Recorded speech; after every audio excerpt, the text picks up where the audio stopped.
Hey guys, welcome back, and this is how to change background in Microsoft Whiteboard. So first thing that you will do is simply go to one of your whiteboard.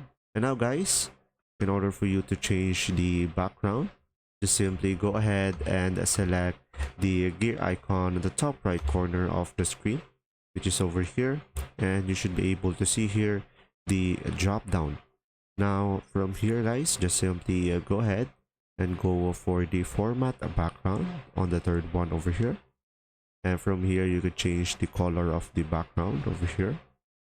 As you can see, we will have multiple colors that are available by Microsoft, and you can change the grid as well.